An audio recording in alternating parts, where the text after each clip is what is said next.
entonces con esa misma política epistémica empezar a creer en cualquier cosa posible que no sea contradictoria. Esa es una manera como de decir el sentido común filosófico está mal y en realidad hay una presunción de ateísmo. A mí me parece que hay varias maneras de responder a ese argumento de Russell. Una bastante razonable que se ha usado muchas veces es, si uno es teísta, decir que hay una disanalogía, que la creencia o no creencia en la tasa de té es una cosa trivial, y que en cambio la creencia o no creencia en Dios no es trivial, y sobre todo, incluso aceptándolo el ateo, esta manera de enfrentar la discusión, según la cual la creencia en Dios sería una especie de hipótesis científica, cosa que supongo que para alguna gente que tiene experiencias religiosas significativas puede ya ser un poco complejo, pero asumiendo estos términos del debate, bueno, no es análogo el caso, y entonces, si uno cree en Dios, puede explicar un montón de otras cosas. Entonces, el debate puede ir en este sentido, es una dirección en la que puede ir, ¿no? El ateo puede decir, Dios no, para mis estándares no explica nada, aunque reconozco que en algún sentido se parezca a la explicación. Uno puede pensar, ¿qué explica que las leyes del universo sean las que son? Es una pregunta legítima. Y uno puede decir, la existencia de Dios. Es una postulación igual de respetable que cualquier otra hipótesis teórica.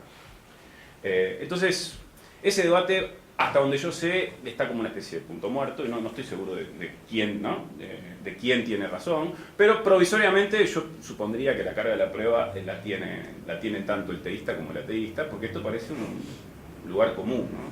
Pero es una de las direcciones en las que uno podría revertir la tendencia.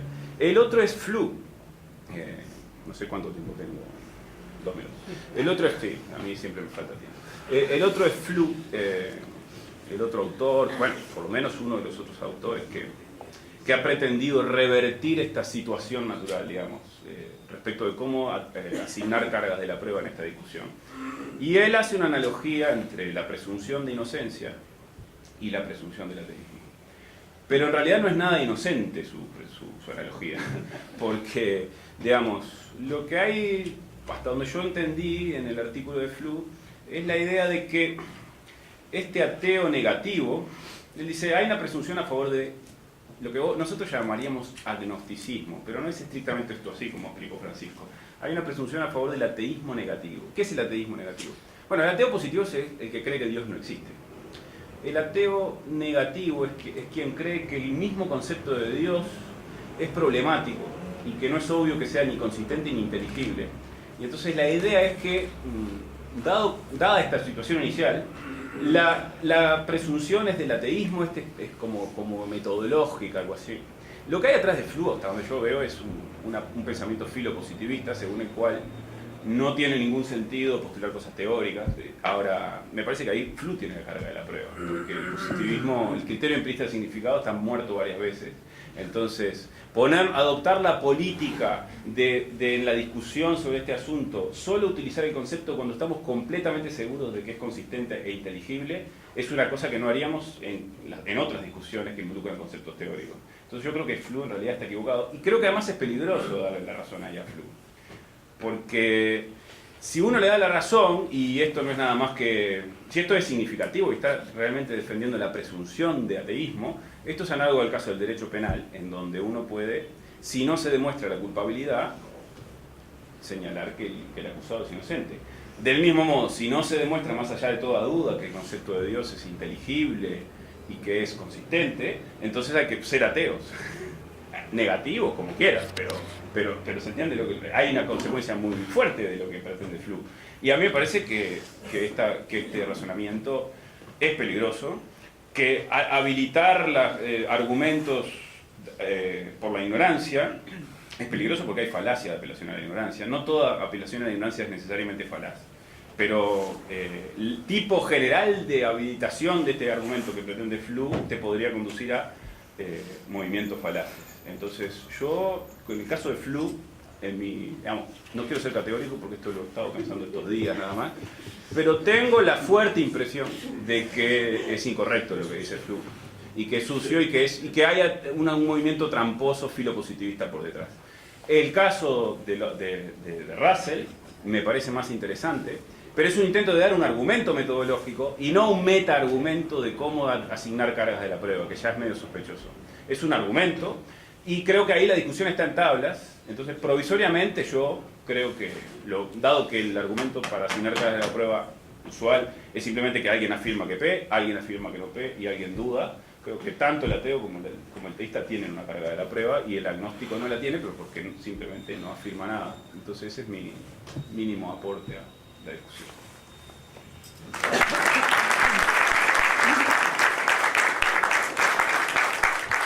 Muchas gracias, Ignacio. Pasamos entonces a la intervención de Agustín Reyes.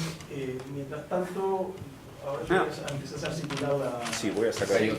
No, pero yo usé esto. Y los que quieran pueden ir haciendo alguna pregunta, algún aporte y lo hacen llegar a la mesa y te dan. Gracias. Bueno, buenas noches a todos, muchas gracias. En primer lugar, gracias a Francisco por la invitación y al equipo de organizadores por pensar un evento de este talante. Jamás se me hubiera ocurrido invitar a 4 filósofos a hablar sobre este tema y que tuviera esta convocatoria, pero se ve que son más interesantes de lo que creemos, en definitiva.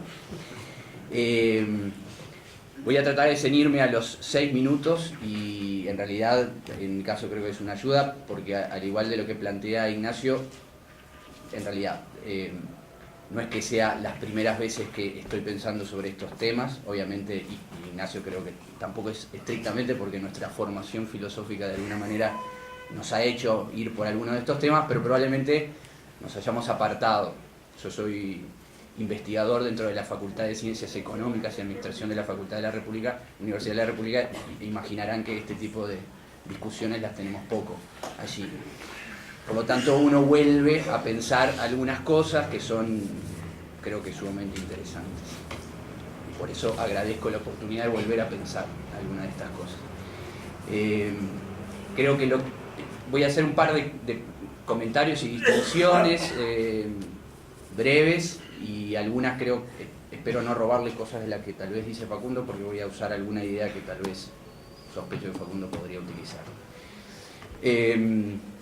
En primer lugar, lo que yo quería plantear es, la pregunta es una pregunta como muy estimulante y llamativa. Mi primer contrapregunta frente a lo que estaba planteado acá es si el ateísmo es un punto de partida, si es un punto de partida, ¿para dónde? ¿Hacia dónde vamos desde este punto de partida?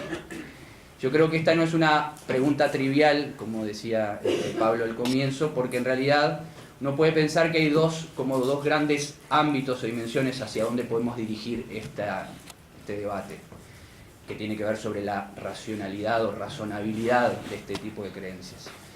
Uno es el ámbito de lo que podemos llamar el ámbito de lo especulativo, el conocimiento o el ámbito teórico, y otro es el ámbito práctico, que en cierta manera Francisco al enunciar, al hacer sus afirmaciones mencionó, pero a mí me parece que es relevante tener en claro que no son dos ámbitos iguales, que hay diferencias entre ellos y que tal vez la presunción o no del ateísmo o la presunción o no del teísmo pesan de forma diferente en el ámbito teórico, en el ámbito del conocimiento o en el ámbito especulativo, que en el ámbito práctico, y que en alguno de los casos tal vez la suspensión de la creencia o cierto ateísmo negativo, como lo planteó Francisco, es más posible en el ámbito teórico que en el ámbito práctico. Yo creo que en el ámbito práctico, no tanto el final, sino la pregunta sobre la centralidad de la existencia de Dios, o podríamos llamarlo de la relevancia de lo trascendente, es ineludible. Es una pregunta que no podemos dejar de hacer. Bien, eso era como una de las primeras ideas que yo quería comentar. Tenía una segunda, pero la voy a omitir porque veo que me va a llevar. A lo que quería llegar con esta distinción entre lo teórico y lo práctico, a mí me parece importante. En el grupo somos, aparte de ser filósofos, somos bastante amigos y en realidad tenemos discusiones de algunas de estas cuestiones, y en parte del grupo a mí se me caracteriza como kantiano, lo cual es, creo que un error, pero está bien que en este momento yo utilice a Kant, me parece, para decir algunas cosas, porque siempre es importante ampararse en un autor de respeto. Kant, para los que, por lo menos el conocimiento que uno tiene de la filosofía de secundaria, Kant es uno de los que probablemente es conocido también por aniquilar la metafísica a partir del siglo XVIII. Y en realidad lo que Kant hace no es aniquilar la metafísica y con ello, por ejemplo, la posibilidad de pensar o de dotar de sentido a la pregunta sobre Dios y sobre la existencia de Dios y sobre lo que es Dios, sino distinguir ámbitos. Y entonces distingue entre el ámbito del conocimiento, de lo especulativo, y el ámbito de lo práctico. Y Kant particularmente nos dice que efectivamente Dios no es un objeto que se nos dé en nuestra sensibilidad, lo que decía Pancho con respecto a la postura de Santo Tomás, no es autoevidente, no es evidente a través de los sentidos. Y por lo tanto no es algo que podamos de hecho conocer, no es una entidad que podamos conocer bajo el modelo de conocimiento que plantea Kant. Pero esto no lo vuelve menos importante, al revés, probablemente lo vuelva más importante, porque Kant dice que los seres humanos no solo somos sujetos de conocimiento, sino somos seres de acción en el mundo. Y particularmente podemos ser seres morales. Y para Kant, la idea de la moralidad está asociada a tratar de responder a la pregunta ¿qué debemos hacer en nuestras vidas? Y particularmente ¿qué debemos hacer en el relacionamiento con el otro? Y Kant entiende que esa pregunta sobre qué debemos hacer y por qué debemos hacer aquello que debemos hacer está necesariamente atada a la pregunta siguiente, que es ¿qué podemos racionalmente esperar? Y esta es una pregunta central para la práctica humana. ¿Qué podemos esperar racionalmente? Particularmente en Kant es la pregunta de si podemos y cómo podemos esperar que el comportarnos moralmente tenga una especie de recompensa en el terreno de, vamos a llamar, la felicidad en algún sentido. Por lo tanto, yo entiendo que la pregunta, la presunción del ateísmo, que puede tener, el ateísmo en este sentido amplio, puede tener como un lugar, o en todo caso puede ser una pregunta que tal vez pueda suspenderse o no reflexionarte particularmente en el campo teórico. Yo creo que en el campo práctico es ineludible. Tal vez no tenga que tener la respuesta a la figura estrictamente del Dios cristiano, pero la reflexión sobre la trascendencia, sobre aquello que por ser morales podemos esperar racionalmente que suceda con nuestro comportamiento moral, es central. Una última cuestión con respecto a esto. En este terreno, que es el terreno de la moral y que también es el terreno en alguna dimensión de lo político, Hannah Arendt, a quien robo a Facundo, que espero que no le robe la cita o la idea, plantea que efectivamente Kant hace una distinción que es entre lo que podemos llamar el conocimiento y el sentido, y que las verdades asociadas al conocimiento son estas verdades teóricas, o en donde se juega parte de la discusión que estamos aquí manejando, pero que en el ámbito del sentido es el ámbito del pensamiento y es el ámbito donde la moralidad encuentra finalmente su objetivo, y que por lo tanto es ineludible pensar algo así sobre como la trascendencia para poder finalmente reflexionar en profundidad sobre esta característica humana que es que somos seres morales, no solo seres de comportamiento, de conocimiento, sino seres que actuamos en el mundo, que generamos novedad en el mundo y que particularmente impactamos con nuestras acciones las vidas de los demás. Muy bien.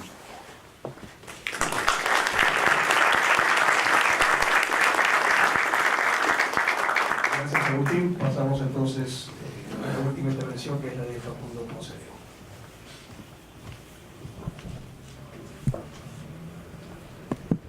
Muchas gracias, querido Pablo, por darme la palabra. Gracias también Pancho, por la invitación.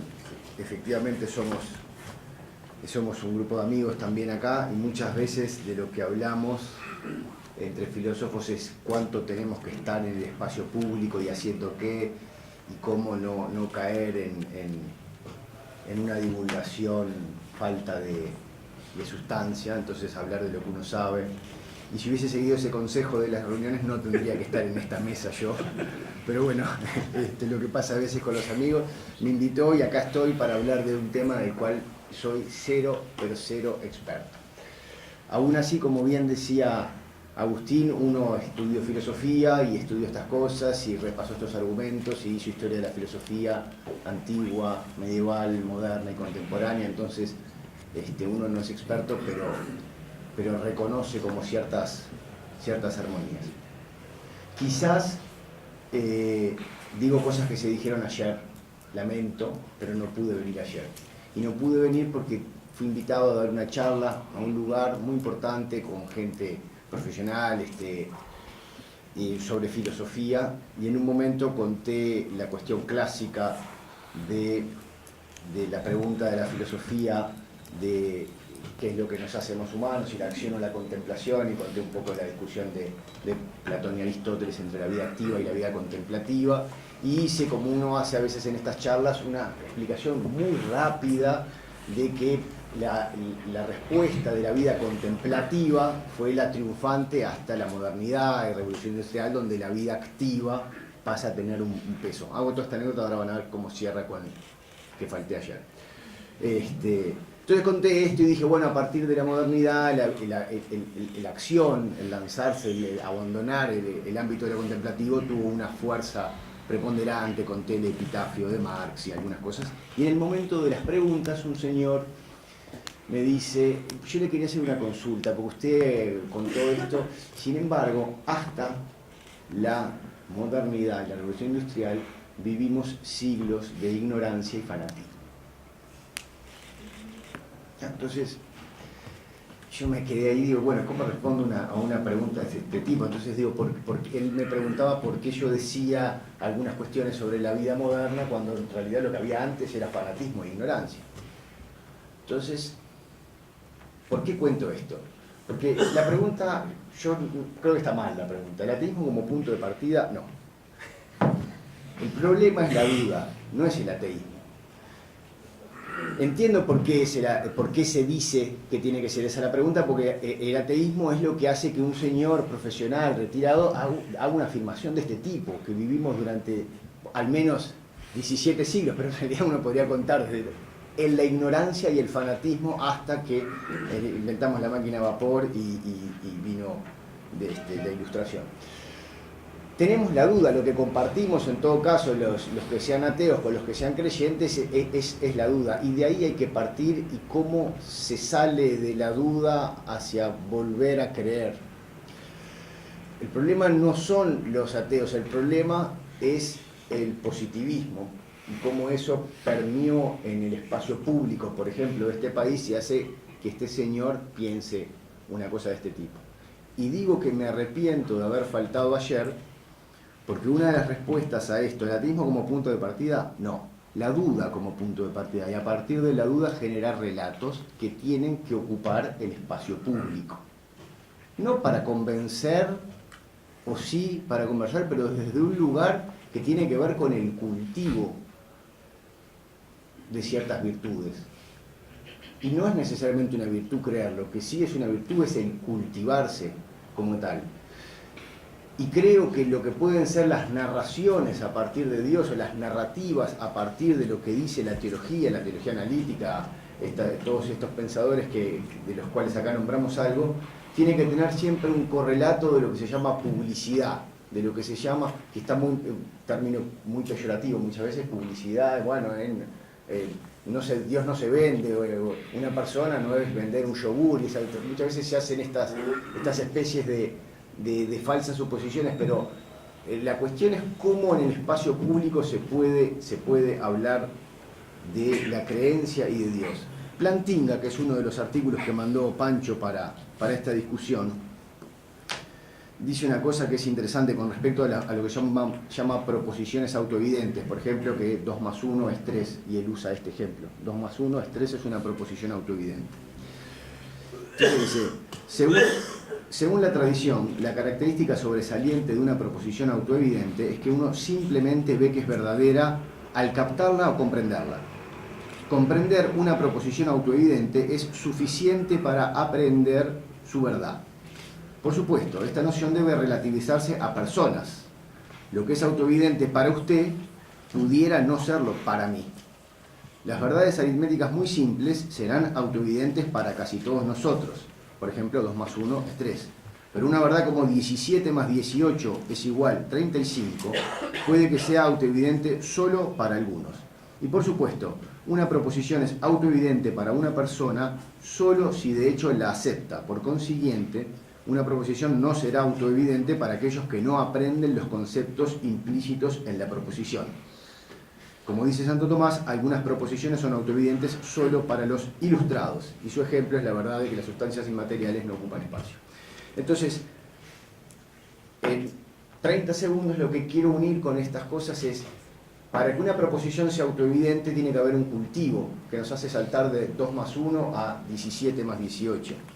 Y cuando nos enfrentamos a la cuestión de si Dios existe o si Dios no existe, Plantinga también dice sobre el final de que nosotros nunca eso es autoevidente por sí mismo.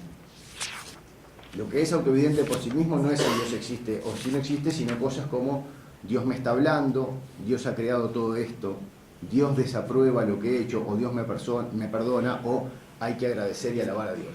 Entonces, ¿cómo se entra en este tipo de... cómo se logra que estas proposiciones tengan algún tipo de evidencia? A través de relatos, no en un sentido negativo ni en un sentido publicitario banal, sino de efectivamente cultivarnos y entrar en este terreno donde seguimos compartiendo la duda con los ateos, pero partimos de un lugar diferente. Gracias.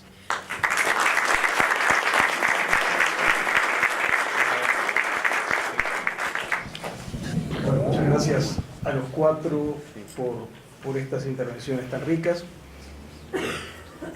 El formato acordado para estos paneles incluye la idea de que en este momento el moderador debe hacer una síntesis de lo dicho.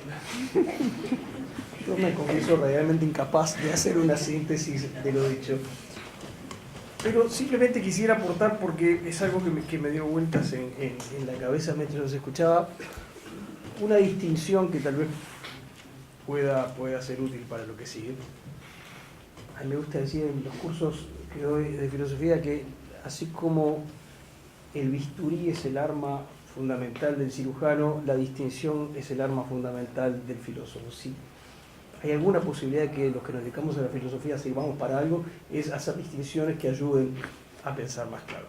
Y creo que se puede hacer una distinción entre dos exigencias que desde fuera de la fe se pueden dirigir, y de hecho se dirigen a las personas de fe. Una de esas exigencias es la exigencia de la fundamentación racional de la fe. Usted se declara una persona de fe para que yo lo considere a usted un individuo intelectualmente respetable, para que yo lo considere a usted una persona con la que puede valer la pena tener algún intercambio argumental. Usted tiene que fundamentar racionalmente y aportar una plena fundamentación racional de su fe religiosa. Yo creo que esa exigencia no es de recibo, y no solo es de recibo, es paradójica, porque en el caso de que fuera posible satisfacerla, destruye la fe. La fe solo es necesaria allí donde no hay una fundamentación racional plena de lo que se sostiene. No necesitamos creer en la ley de gravedad, no hace falta ninguna clase de fe en la ley de gravedad. Tenemos una fundamentación racional plena que dice que la ley de gravedad opera y que es útil incorporarla a nuestra visión del mundo. Una segunda distinción, en cambio, una segunda exigencia, en cambio, que se puede dirigir a la persona de fe que intenta pensar, es la exigencia de mostrar la razonabilidad de la fe. que requiere, efectivamente, como una prueba de la que hay que hacerse cargo, argumentar que existe convergencia entre el conocimiento racional del mundo y la fe religiosa. Y yo creo que eso sí es un desafío para la gente de fe. De hecho, en mi lectura, que está lejos de ser la lectura de un especialista, es ese sentido de las pruebas de Santo Tomás, que no son pruebas en el sentido matemático, ¿no? Sino que son pruebas que apuntan a mostrar la convergencia entre una comprensión racional del mundo y la fe religiosa. Y es lo que han hecho muchos otros autores a lo largo de los siglos, por nombrar uno del siglo XX, Teilhard. Con mayor o menor éxito es lo que han intentado. Esta no es una posición inseparable de la fe religiosa. Es perfectamente posible tener alguna forma de fe religiosa y no sentirse interpelado por esa exigencia. Hay formas de irracionalismo religioso. O, por poner otro ejemplo, el averroísmo, que simplemente dice no me importa esa cuestión. La dejo de lado. Puedo vivir sin preocuparme por resolver esa cuestión. Bueno, simplemente dos convicciones que son absolutamente personales. Una, creo que esa exigencia de mostrar la razonabilidad de la fe sí es una exigencia de la que tiene que hacerse cargo cualquier persona de fe que intenta pensar y que intenta ser un interlocutor válido con aquellos que, sin tener fe, intentan argumentar desde la razón. Y lo segundo, creo que mostrar esa razonabilidad de la fe, demostrar que es plausible la convergencia entre fe religiosa y conocimiento racional, alcanza para desmontar la presunción del ateísmo como punto de partida natural de cualquier discurso sobre el mundo. Esto último que digo es una convicción personal, pero me parece importante distinguir entre esas dos exigencias que son exigencias distintas. Cuestiones de procedimiento. Hasta ahora no ha llegado ningún papel a la mesa, pero estamos dispuestos a recibirlo. Lo que hacemos es conversamos entre nosotros y en la medida... La libreta esa... la libreta... Bueno, de todas maneras, abrimos el micrófono para cualquiera de los cuatro, y no sé si tú, por ejemplo, querés responder algo de lo dicho, Francisco, y mientras tanto yo voy leyendo y procesando las preguntas. Bueno, lo que sí me parece que es un punto importante, digo, porque de las observaciones, yo con la de Agustín y Ignacio, yo con Agustín ya habíamos cruzado mails y demás, porque una cosa que me interesaba era no traer un poco pensado las cosas, no es hacer trampas, sino que es no improvisar tampoco al máximo, ¿no? Y yo creo que claramente esa distinción es necesaria. O sea, una cosa es, como dice Fliu, la distinción, la necesidad de la distinción entre un ámbito práctico y un ámbito teórico.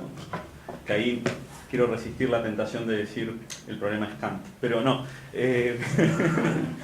Pero es un chiste que tengo que hacer cada vez que lo veo y demás.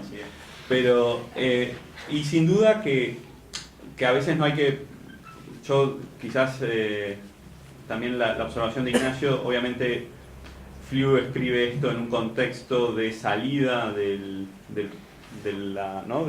círculo de Viena y de la preponderancia de esa y de Carnap y los ataques a la metafísica, y entonces él es uno de los primeros interlocutores con los que tratan de hacer filosofía de la religión o teología en el sentido natural, no en el sentido de teología revelada, ¿no? Entonces, claro, él todavía tiene un arrastre, como vos decís, de orden positivista. Ahora, lo que sí me parece, o sea, yo todavía, digo, no veo pero quizás tengo que verlo más, no veo el que me lleve a lo que vos planteás, el peligro de que... Fui muy rápido. No, por eso, pero lo digo porque no pienso que uno tenga que afirmar Dios no existe, sino que obviamente uno tiene que efectivamente, desde la perspectiva filosófica, dar razones suficientes para demostrar que existe ¿no? Para poder decir, digo, con el peso de la prueba. Obviamente, quizás lo que es cierto es que uno tampoco se parte por la mitad y dice, bueno, yo creo, pero ahora me voy a sacar, ¿no? Uno en realidad va con un horizonte de precomprensión pautado, ¿no? O sea, que ese es Gadamer, pero digo, lo aprovecho para... Pero digo, me parece que ahí hay una cuestión que me parece que es interesante, sobre todo quizás es mucho más aristotélica que platónica, ya que justo antes, pues ya lo que estábamos hablando, decir, bueno, implica no contar, yo suelo decir, no contar quién es el asesino, ¿no? Es decir, contar la historia sin contar quién es el asesino. En cambio a Platón le gusta decir el asesino es el mayordomo y después explicar por qué, ¿no? Entonces quizás Fliu lo que dice es mantengamos un poco la argumentación, pero... Sí, yo tengo un breve comentario. Sí, nada más. dale. Sí. Pero digo, sobre ese asunto yo creo que, bueno, simplemente lo que he llegado a pensar leyendo este texto, obviamente debería leer más Fliu, pero leyendo este texto me parece que hay una manera trivial de leer a Fliu y esa manera, digamos, en ese sentido no aporta nada. El ateo tiene que hacer la prueba, el teísta tiene que hacer la prueba, chocolate por la noticia. Y hay una manera no trivial de verlo, tomándose en serio su analogía con el derecho penal y la justificación de una política, del mismo modo que el derecho penal no justifica la presunción de inocencia porque se toma en serio la libertad como un valor muy importante y prefiere que alguna gente culpable quede libre y no que haya una persona que es inocente que esté presa. Eso es una política en el sentido de que no tiene que ver con un valor doxástico, con la verdad o la falsedad, tiene que ver con un asunto práctico. Entonces uno ahí altera la carga natural de la prueba porque quiere que la discusión sirva para determinadas cosas. Entonces, si tomas en serio esa analogía, la presunción va a operar solo en el momento hipotético en el que se cierra un debate. Y yo estoy pensando, si hay un debate público que involucre cosas que importan, en donde haya creyentes, no creyentes, le vas a dar la razón metodológica a Fliu y asumir que hay una presunción de ateísmo negativo, me parece que no. En todo caso, el argumento de Russell sustantivo, ese sí me parece, el de la analogía con la taza de té y la crítica de que eso no es una analogía, ahí hay una argumentación que me parece atendible, interesante, que yo seguiría estudiando. Pero me parece que así como veo las cosas, Fliu, o hay una manera trivial de compartir lo que él dice, o lo polémico me parece insuficientemente argumentado, por lo menos. Porque hay que asumir el positivismo, yo no lo asumo, hay que asumir una analogía fuerte entre el derecho penal y esta discusión, porque no lo justifica suficientemente. Incluso sus argumentos positivos tienen unos problemas de detalle, pero digo, no me parece suficientemente argumentado. Y sobre todo porque si tiene algún interés esto, es para permitirnos en algún caso concluir. No hay evidencia de que el acusado sea culpable, decláreselo inocente. Si tiene algún interés lo que dice Fliu es porque en algún momento de la discusión vamos a decir no hay evidencia de que el teísmo es verdadero. Bueno, nos quedamos con la presunción. Que no es lo mismo que asumir el ateísmo, como él dice, pero que es una presunción. Si estamos encerrados debatiendo y de nuestra discusión dependiera algo importante, afortunadamente nunca va a pasar. Cuando se abre la puerta y nos dicen cuál es el veredicto, tabla, no sabemos si tiene o no sentido último el concepto de Dios, porque la pregunta filosófica es difícil. Muy bien. Declárese como verdadero el ateísmo negativo. Parece disparate. Pero digo, quiero mejores argumentos a favor de esa propuesta metodológica. Por suerte está Pascal, ¿no? Que nos salva del problema. Eso es simplemente lo que yo había dicho. No. Pero sí, tenemos que seguir. Hay que seguir viendo esto. Han llegado varias contribuciones de ustedes a la mesa y sugiero utilizar los 15 minutos que nos quedan en conversar un poco sobre ellas. Hay dos con nombre y apellido y el resto no, entonces primero voy a referirme a las que tienen nombre y apellido, después leo el resto y contesta el que se sienta en condiciones de hacerlo. Una es para ti, Francisco. Usted se refirió al conocimiento de la experiencia. ¿Se podría afirmar que místicos tales como Eckhart, San Juan de la Cruz, saben que Dios existe en un sentido más fuerte que quienes llegan a su conocimiento a través de la razón? Creo también la otra dirigida a Ignacio y luego cada uno se toma un minuto para responder. ¿Considera que el argumento de Russell no pone la carga de la prueba en el teísta? Sino, esto sería porque Russell sostendría que Dios no explica nada. Esas son dos preguntas con nombre y apellido. Si quieren un minuto para contestar cada una. No, puedo contestar más o menos. Digo, el argumento de la experiencia efectivamente considera que... Bueno, ahí llevaría a otro problema, que sería el del peso de la experiencia y si uno conoce más o menos los místicos y el tema de la noche oscura ya llevaría a otros problemas, pero efectivamente desde ese argumento uno podría decir que aquellos que tienen una experiencia fuerte de Dios no, digamos, ya tendrían razones suficientes. O sea, cualquier conversión en el fondo es una experiencia religiosa fuerte que uno le da un grado de significación suficiente por la cual considera que esa experiencia es verdadera, ¿no? Entonces, en ese sentido sí, me parece que... Pero no me parece que sea superior a la experiencia que puede tener cualquier persona al sentirse, como decía, de la tesis de Plantinga, al sentirse perdonado por Dios, amado por Dios, nada más. Gracias, Ignacio. Bueno, hay como tres preguntas, ¿no? Entonces, ¿considera que el argumento de Russell pone o no pone la carga de la prueba en el teísta? Bueno, pretende hacerlo. A mí me parece que no tengo una objeción tan inmediata y rápida como la que tengo en el caso de Fluke. Pretende hacerlo, me parece que es un argumento interesante. Hay réplicas interesantes y obvias que también parecen satisfactorias y bueno, no sé mucho más sobre el asunto, si lo logra o no lo logra. Lo que quiere lograr en todo caso es bastante fuerte, ¿no? Y entonces el argumento bueno, pero sí, si uno cree que... El problema es que, digamos, en el fondo, y hay la tercera pregunta es, ¿esto no, en el fondo no es lo mismo que dice el Fluke? Sí, se parecen, en el sentido de que los dos llevan la cuestión a... Si uno es muy caritativo con Russell está bien, pero Dios no explica nada, eso no es una verdadera explicación científica, ¿no? Esa actitud se puede cuestionar, se puede criticar, no voy a decir si es verdadero o no, si es correcto o no, ¿se entiende? No puedo, esa pregunta es muy difícil.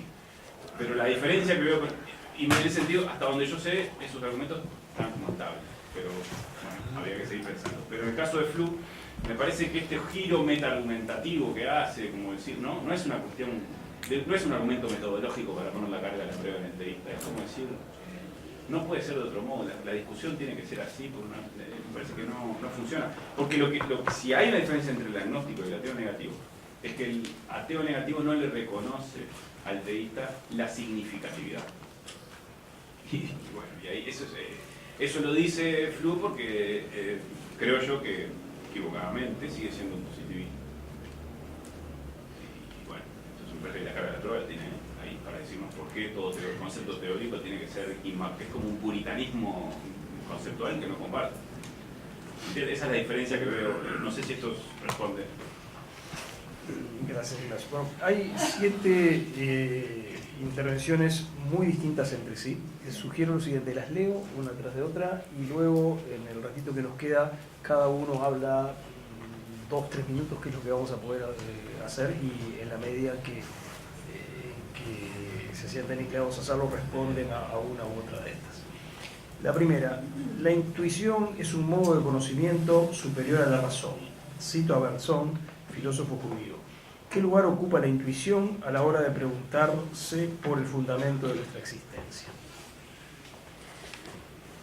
Otro aporte. ¿Qué relación entre el ateísmo como base obvia cultural y el hecho de que surja en